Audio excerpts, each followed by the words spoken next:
Hi, I am Bukomi David, and today I'll be running you through Introduction to PictoBlocks for kids. And today we'll be creating two different projects as a beginner. The first project will be a movement from Tobi, which is our sprite, and the second project is going to be a ping pong game. Like, share, and subscribe. Thank you. Can we hear me? Yes, sir. Okay, so the next thing that we'll be looking at here is what we are going to cover: introduction to PictoBlocks, understanding the PictoBlocks interface, creating your first project, and then creating a ping pong game with PictoBlocks. So what we are actually going to teach them, what we actually want to get from this teaching is to help them to create the ping pong game with PictoBlocks. But for them to understand that, we are going to create a small project for them first, after showing them the PictoBlocks and then explaining the PictoBlocks interface to them. So going to the next place, what is PictoBlocks? What is PictoBlocks? PictoBlocks is a fun coding app made by Stempedia. It helps kids to learn coding, create games, control robots, and even utilize artificial intelligence, all by snapping colorful blocks together instead of writing lengthy codes. Now, one of the short history is that PictoBlocks was created to make coding easy and fun for beginners, both for youths, teenagers, and kids, and it was created in 2018 by Stempedia. Stempedia. PictoBlocks has some family, so it has there are some softwares and mobile apps that also look like PictoBlocks, that has almost the same features as PictoBlocks. So one of them is called Scratch. So one of them is called Scratch. Another one is called MBlock, just like the PictoBlocks. So that's the brief explanation of what PictoBlocks is. Now going to the next parts of PictoBlocks interface. So when we open our PictoBlocks, this is what it looks like. So this is what it looks like when we open PictoBlocks.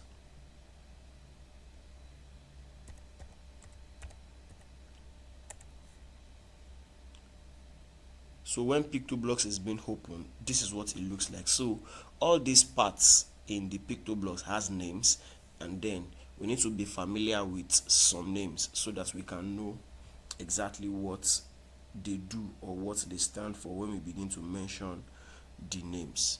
So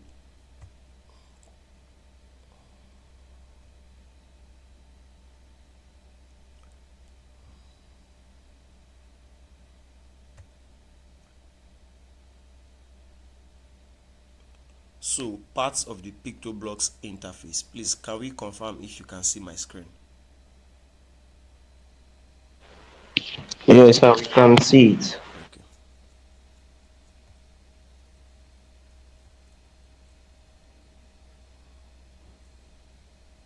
So now parts of the PictoBlocks interface. I listed some parts here, which are the blocks palette, the stage, the scripting area, the add extension button, the scripting area. Oh, I wrote scripting area twice. The scripts, the stage mode, upload mode, backdrops, and sprites. Now, out of all this, there are some key ones that we need to know about very, very well. We must get to know that. Now, the first one is the blocks. The blocks are the stack of codes that we see here. These codes here, they are the blocks, each of them. So this is 1 block, 2 block, 3 block, 4 block, 5 block. They are not numbered like that, but I'm just trying to count it. So everything all together forms a palette. Now normally a palette is a container that holds multiple things. So for example, when I was in secondary school, what we used to call palette. What we used to use palette for is to keep poster colors. So a palette is like a container that we use to house different things. So from this place now, a block palette a is an area or is an interface on the pictoblocks that houses the blocks.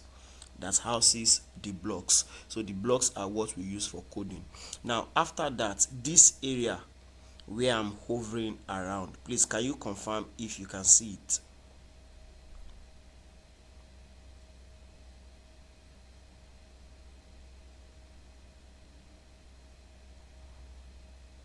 Okay, so this area that I'm hovering around is called scripting area. So that is where you put your blocks. That is the working area where we put our blocks. So it is called scripting area. So that's where we write our scripts of what we want the sprite to do. So after that one, this this comic here, like this baby that is here, is called sprite. Now we can have different kinds of sprites, but every of the baby that that functions here, they are called sprite. So this baby here is called a sprite, while this drum here is also called a sprite. Meanwhile, they can have different names. So it's just like saying everybody is a human, or everybody is from Oyo State, while we have different names, different families, different local governments in the same Oyo State. So that is how it is. So that is what we call the sprite. Sprite is an object or a character that performs action based on the script that we wrote. Now every of the blocks that we drag into the scripting area is what we call the script. A script is a stack of blocks interlocked with one another in a specific order to perform a particular task. So after getting to know the blocks palette, the sprite, and the script and the scripting area, another thing that we need to know is called the stage. The stage is where the result of our sprite is carried out. The stage is the area where the sprite performs action based on the script. So that's where the sprite perform actions based on the script. So another part that we should know here is the backdrop. The backdrop is the changing of the background of the stage. That's the changing of the background of the stage. So I'll move quickly to the next one. So whenever we launch our pictoblocks, this is what appears first. We see this, and then we now click on blocks. So we click on blocks. So after clicking on blocks, then this is the first code that we want to create. So this is the first project that we want to create. We want to make the sprite, which is Tobi, that's the name of this particular sprite, to jump continuously. So doing that, we move to the next part. So this will be the second project that we want to engage in. This is the second project that we want to engage in, and then we'll be moving down to, this is the code for Tobi jumping. This is the code for the simple first project. So I want to ask, can we confirm if what we can see on the screen now?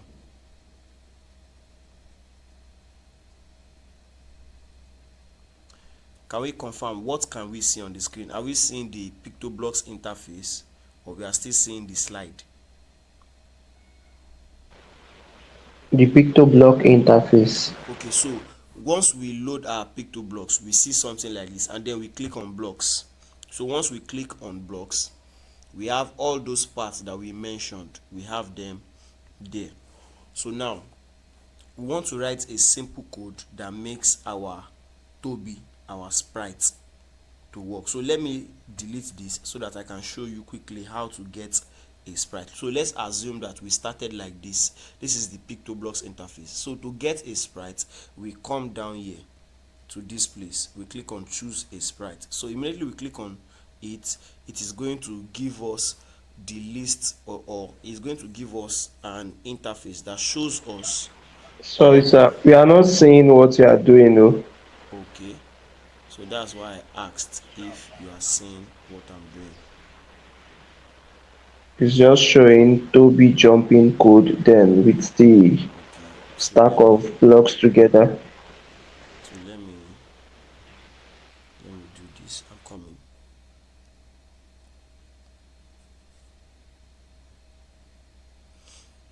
Okay, so you should see me now.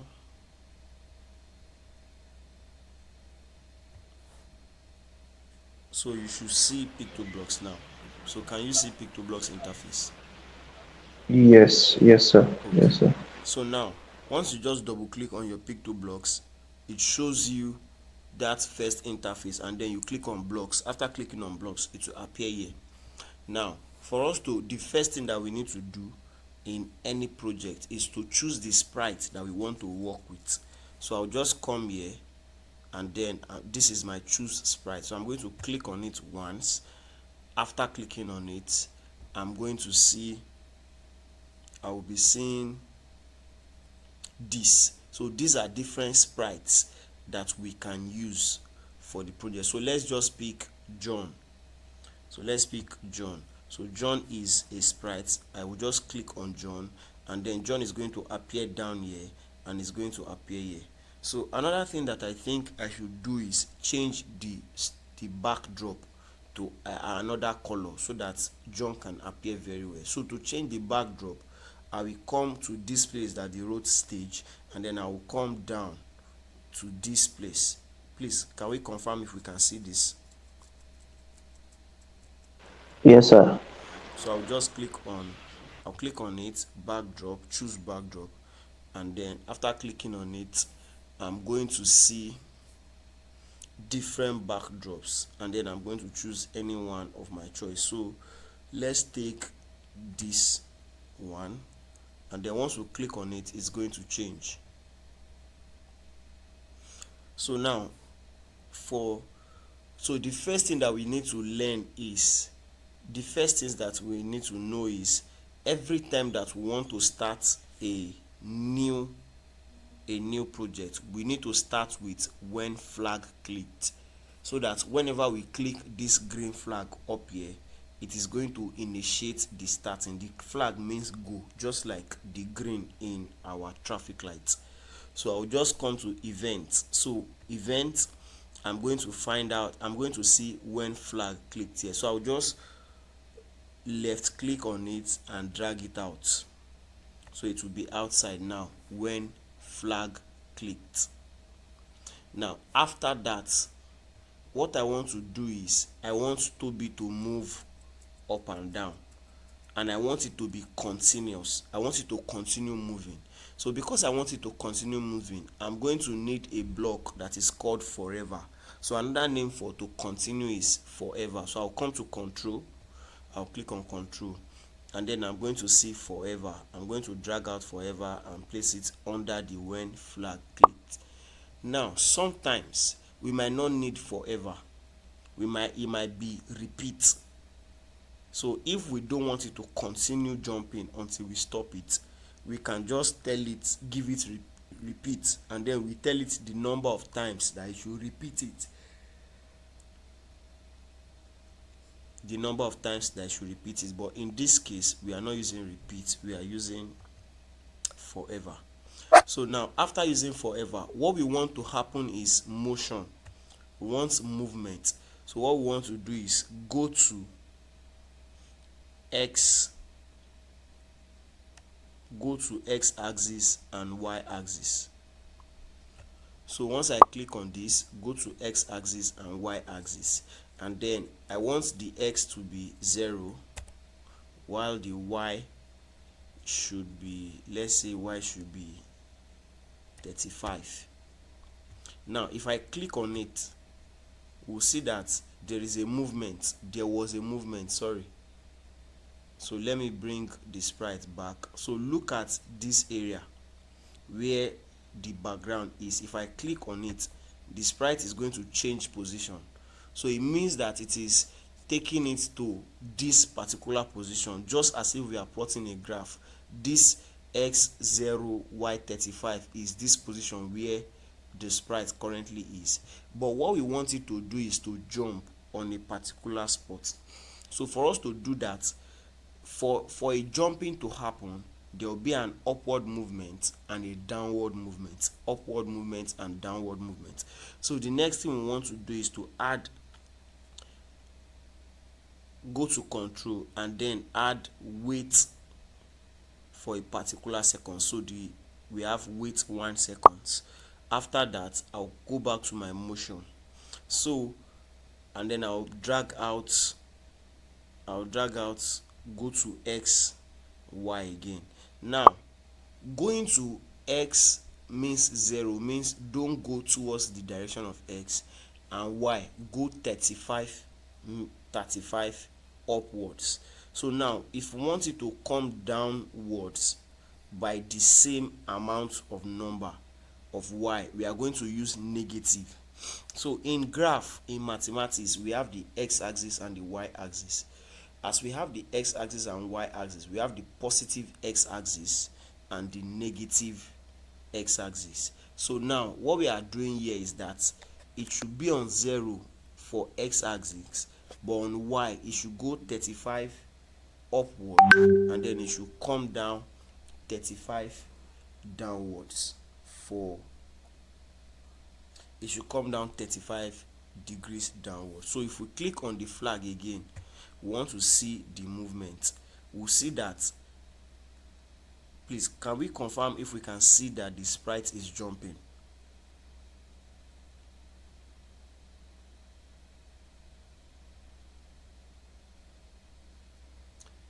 Please can we confirm if we can see that the sprite is jumping? I can't hear us.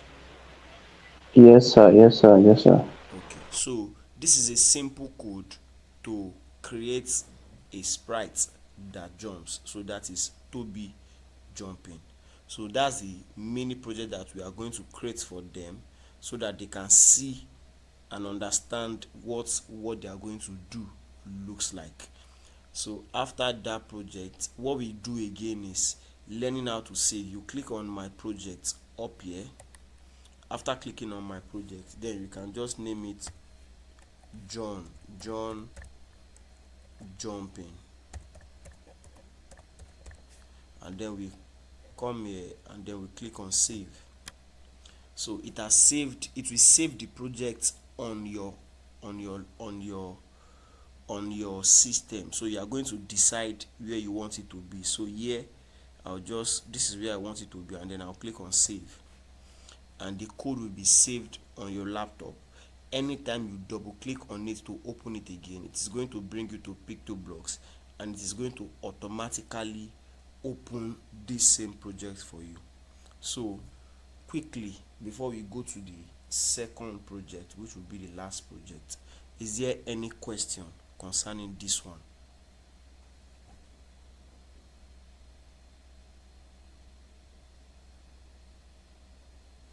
No question.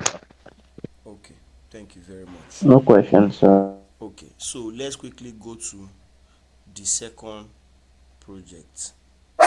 Now we will not be using this particular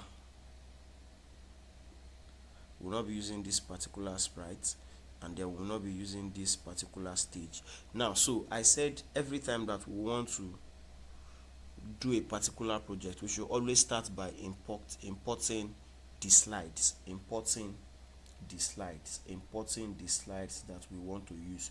So the sprites that we want to use. So for the particular game that we want to create, the sprites that we want to use are three kinds of sprites.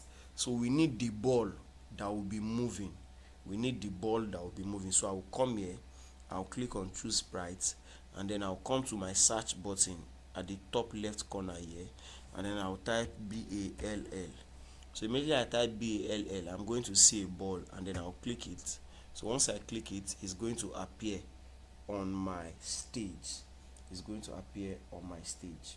Now after that, the next thing I want to do is I want to change this backdrop, but I don't want to use the backdrops that are already in PictoBlocks. I want to import a new backdrop that I designed by myself that we'll be using for the project. So we'll go to the same place, and then we click on this upload backdrop. So once we click on upload backdrop, it is going to take you to your device, and then you look for where you saved the backdrop. So I saved it in Holiday Tech School, and then I'll click on it, and then I'll click on the two of them actually. So to click on the two of them, I'm going to hold down Control and click on the second one. So the two of them, we can see from here we have game 2 and we have game.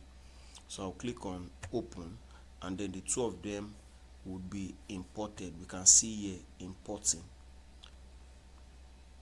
So it's going to import the two of them.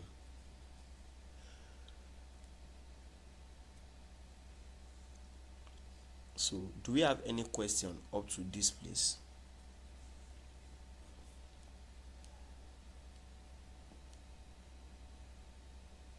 Okay, can you please explain this importing side again, this aspect of importing?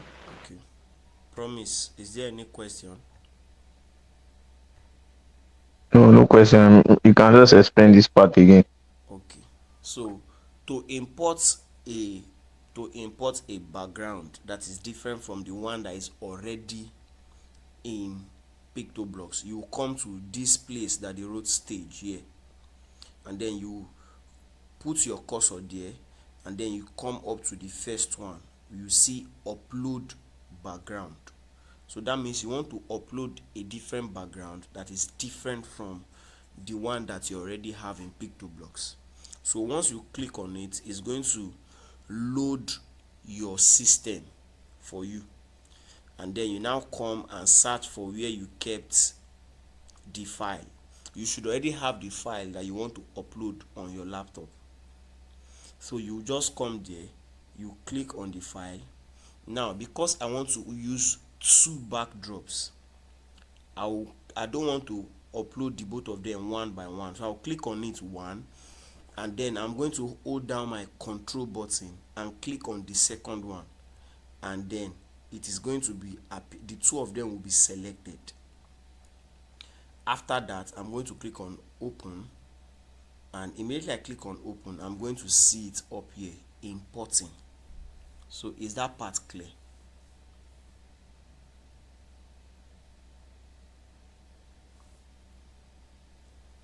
Yes, sir. Okay. So after importing, now let me say something that we need to take note of. Once you import, let me go back to where it was before I take you to. So once you import, you are going to see it here on the screen. So can we see it? Great player, keep it up, you are awesome. Can we see that?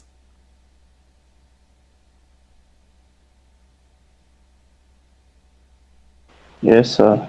Okay. So now to check the backdrops that you have,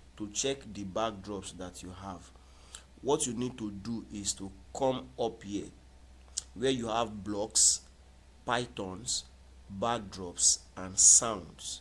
So what you want to do is you want to click on backdrops. Please, can we confirm that we can see the backdrops here that my cursor is on? Yes, sir. Okay, so we'll just click on backdrops. So immediately we click on backdrops, it's going to appear here, that thing that showed before. Now if you look at this line here, we are seeing backdrop 1, we are seeing castle 2, we are seeing game, and we are seeing game 2. So that means 4 backdrops are available here. Now the reason is this backdrop 1 is white, that is the normal backdrop that comes whenever we open our PictoBlocks. Now this castle 2 is the one that we imported before. So we just need to come here and click on this delete button and delete it because we don't need it. And then we go up to the second one too, backdrop 1, and delete it because we don't need it. So it is remaining game and game 2. Those are the two backdrops that we need.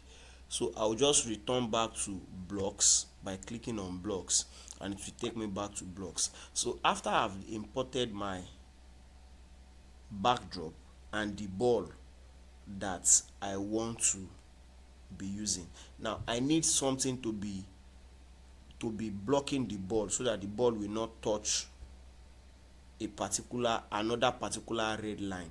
So I need to first import what I'll be using to block the ball. So I'm going to click on sprite again, and then I'm going to click on it, choose sprite.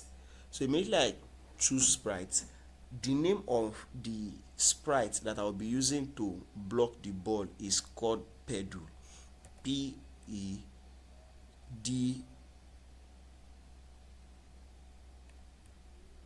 Oh, okay, P-E-D. Let me check it. I'm not seeing it.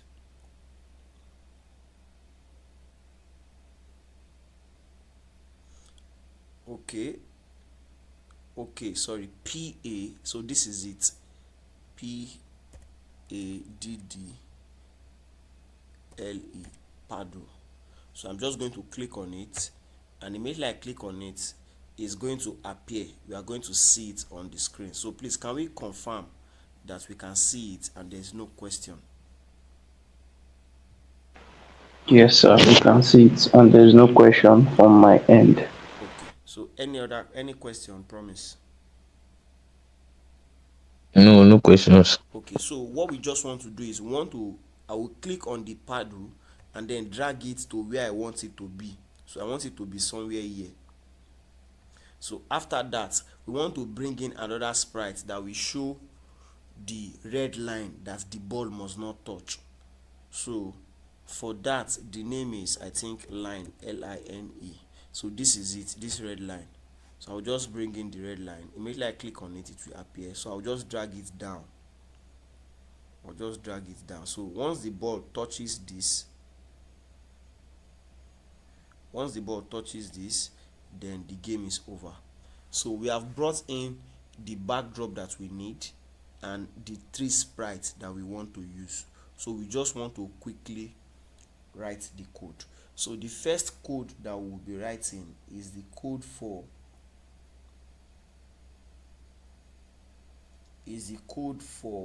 the backdrop, sorry, for the line, that's the red line, is the code for the red line. So now if you want to write a code for a particular sprite, you should click on the sprite. So these are three sprites, because what the first code we want to write is the code of the red line. So I'll come here, and then I'm going to click on line.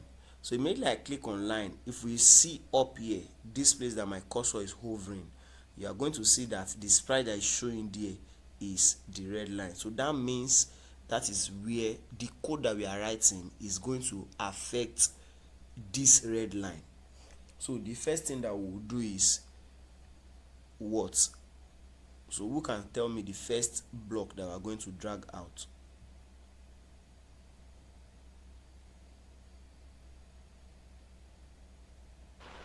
The green block for go.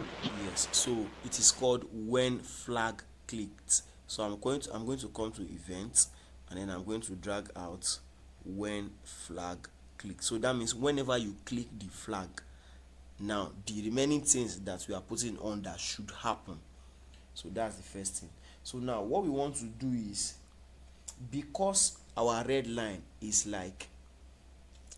whatever is what we want to use as what the ball must not touch, and it should be forever. We want it to continue to happen every time that we are playing the game. Every time that the ball touches the red line, it means that the game is over. So it is a forever thing. So we come to control, and then we click on forever, and then we drag it out and put it under when. Now what we want to say is, if the ball touches the red line, stop the game. If the ball touches the red line, stop the game. So there is a block called if then. if then statement. We bring it and then we put it inside the forever. So what this first block means is that whenever we click the red flag, the green flag, the code should run forever.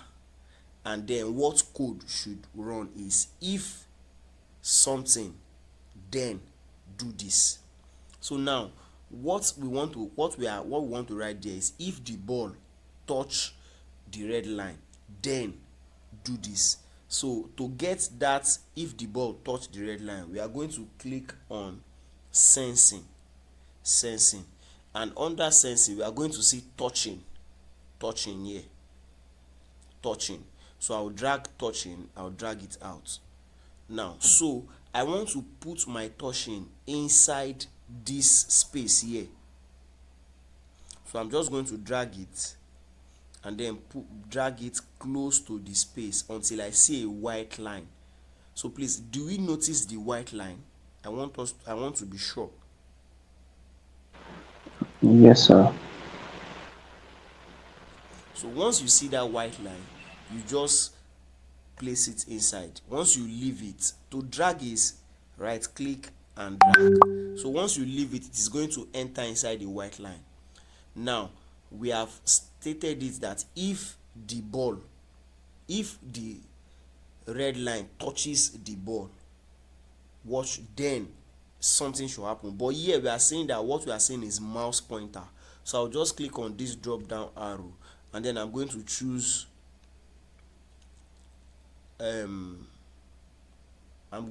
ball. So if now what it's saying is if the ball touches the red line, because every code that we are writing is on the red line. So what this code is saying is if the ball touches the red line, then what should happen? So what we want to happen is to stop the game. That means the person has lost. So I'll click on control and then I'm going to look for stop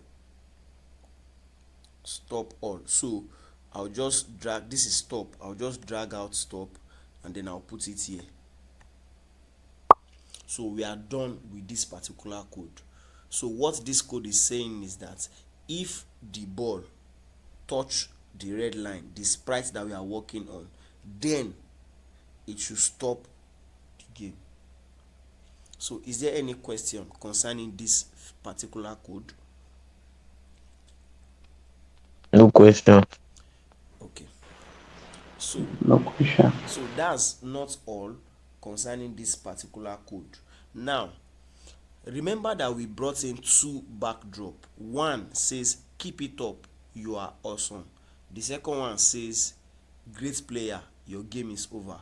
So we want to write another code again that will change the backdrop from keep it up, you are awesome, to your game is over whenever the ball touches the red line.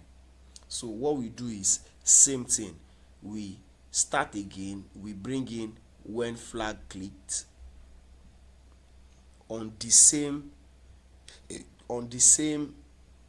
script area that is meant for the sprite that is called line. So when we click our flag, what we want to do, that anytime that the ball touches the red line, it should change, is something that we want that it should happen forever. So we are going to drag in our forever loop. Now let me show something. Sometimes you might not know where, or because you are just new to it, you might not know where the forever is. So what you can do is you can click on this search up here, search button, and then you type the block that you want, forever, FORE. So you will see it, it will bring it out, and then you now drag it. So you can just click on it and drag it. So that is another way to get the blocks. But because me, I'm familiar with it, I already know the blocks by the color codes. I already know the blocks. So what we want to do is forever. So what we want to do is if the ball touches the red line, then this should happen. So we'll bring in if then else.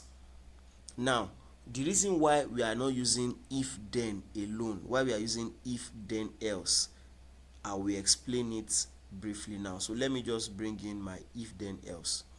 So this is my if then else. So what we are trying to say is, if the ball touches the red line, then change the backdrop to the second one. Else, that means if it did not touch it, else let the backdrop remain this, keep it up, you are awesome. So that's why we are using if then else. So I'll drag it inside my forever. So immediately I drag it inside my forever, and then I'll bring my sensing, that's my touching, to tell it that if the ball touches this, so I'll just drag this inside, and then I'm going to change it to ball. So if the ball touches the red line, then what should happen? So what will happen is, I want to switch backdrop. So switch backdrop means change backdrop. So for there, I'm going to see it under looks. I'm going to click on looks, and then I will see switch backdrop. This is it, switch backdrop. I'm going to drag it, and then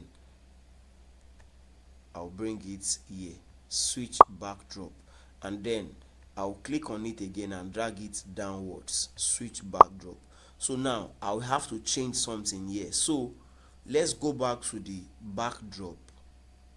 So that's backdrop, that's costume. Sorry, I'll click on blocks. After clicking on blocks, I'm going to click on stage. So after clicking on stage, I'm going to click on backdrops. Now what I want to do is, I want to get the exact name of each backdrops. So the backdrop that says keep it up, you are awesome, is game 2, while the one that says great player, your game is over, is game.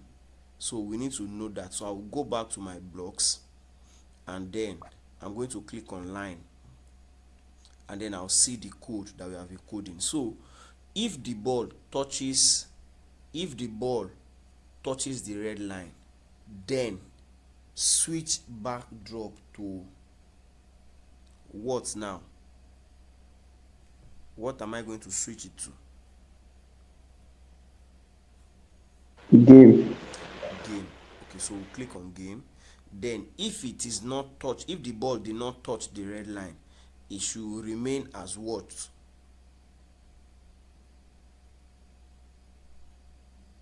Game 2. So I'll just click on game 2. So now let's go back to this. Let's go back. Okay, so let me just click on when flag clicked, and then drag the ball.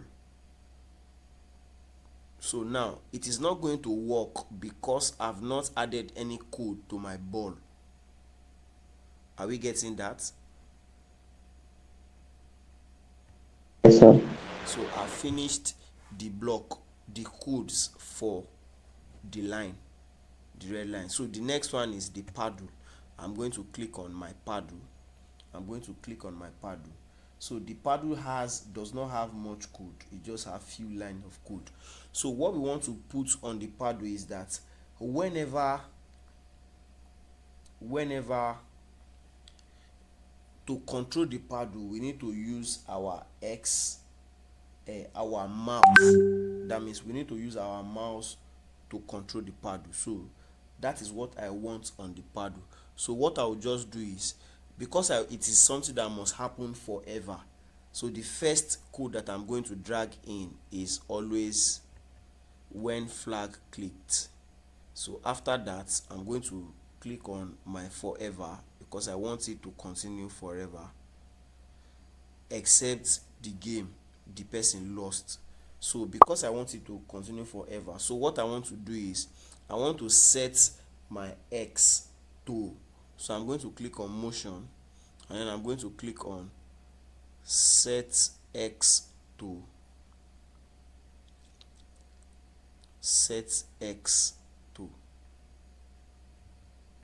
now the X on this place is this angle. So it is going from here to here. That is what x is. Are we seeing it? From here to here. While y is from here to here. Like up to down is y. While x is left to right. So what I want to do is I want to set x to a particular place where it must continue moving.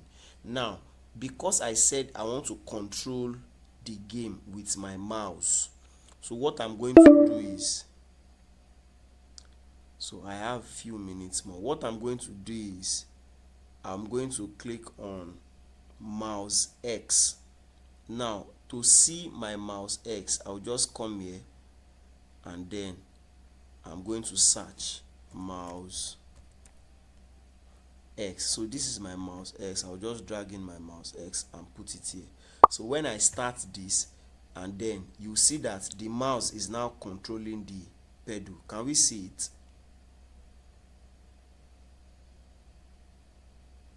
Yes, sir. Yes, sir. Okay, so we can see that the mouse is controlling the pedal.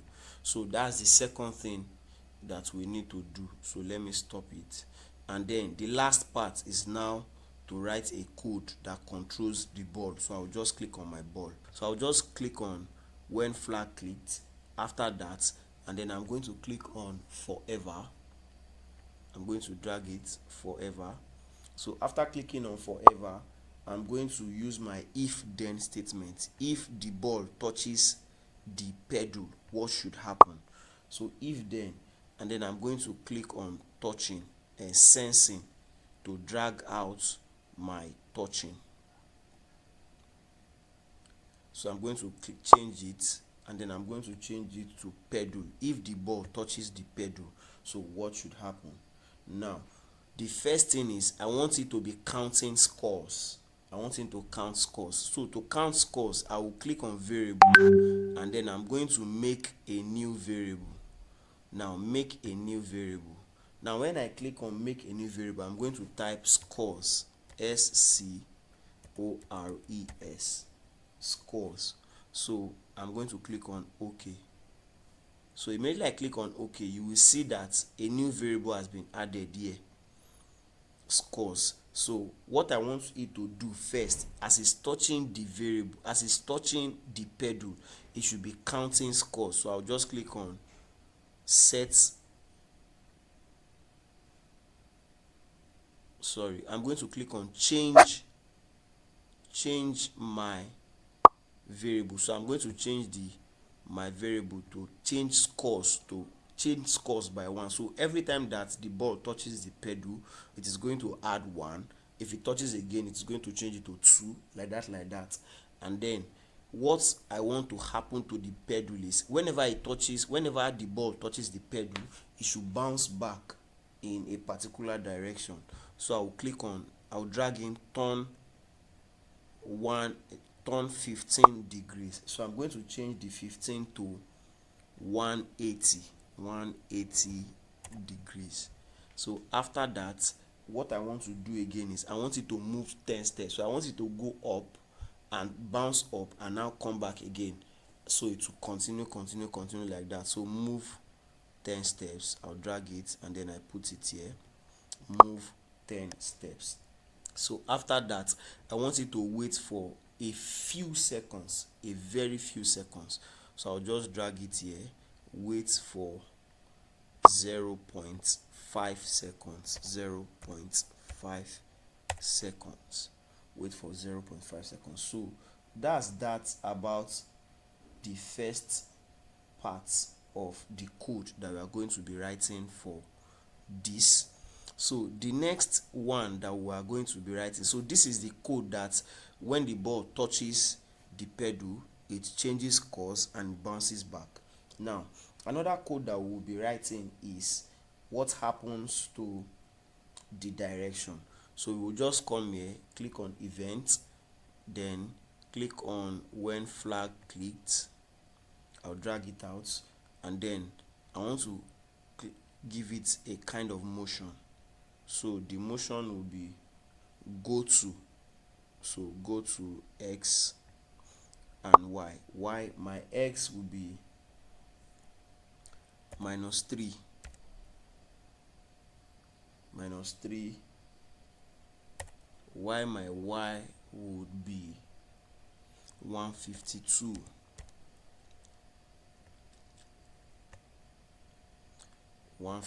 Now what this is doing is, whenever you click on the green flag, the ball is going to start from up.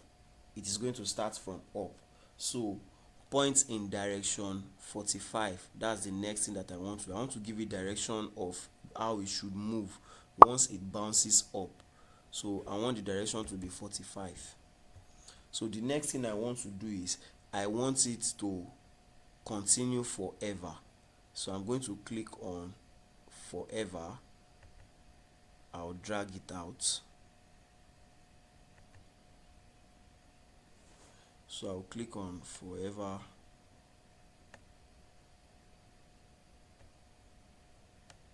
and then I'll click on forever. I'll drag it out and put it under here.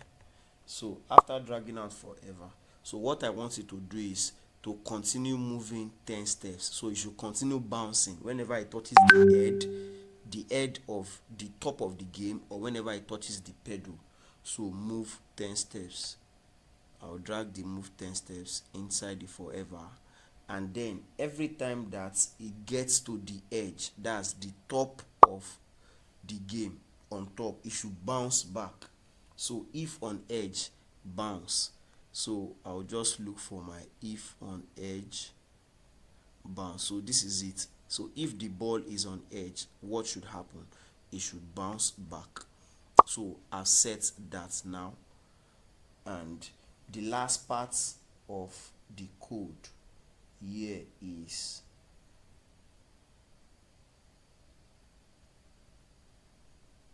so the last part of my code is this: whenever the game gets to whenever the game ends, it should restart to 0 when you want to restart it again, so that if the game ends and you continue, it will not continue from your previous course. It's going to restart this course. So our usual first code, when flag clicked. So I'll drag it when flag clicked. So I'll drag it outside. So we can click on this minus button here to reduce the space, the code. If the code is much and it is not enough, this minus here. So minus is to reduce it, plus is to increase it. So I'll click on control, and then I'm going to click on set scores.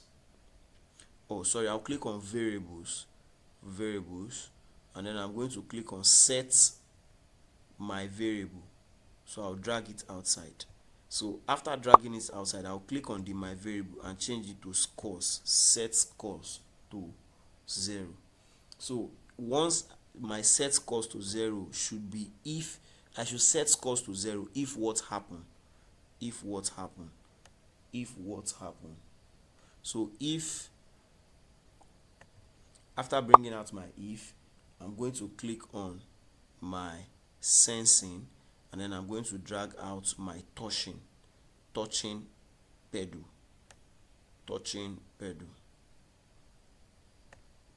and then I'm going to change it from mouse pointer to pedal, touching paddle. So after that,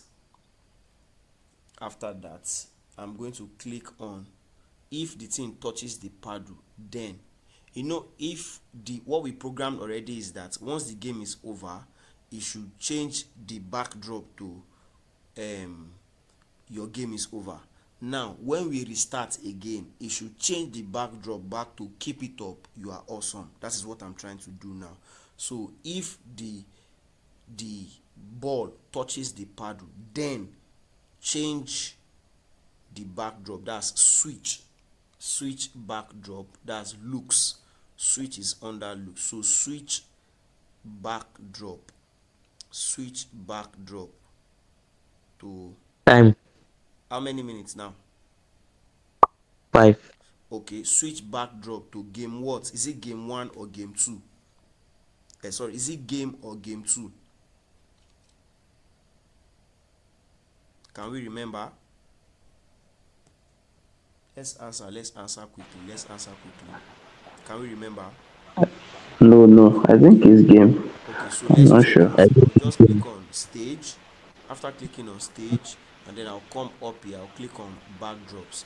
So once I click on backdrops, it's going to show me the backdrops. So the first one is game, that's keep it up. Game 2, that's keep it up, you are awesome. So the second one is game. Game is your game is over. So I'll go back to my blocks. So after going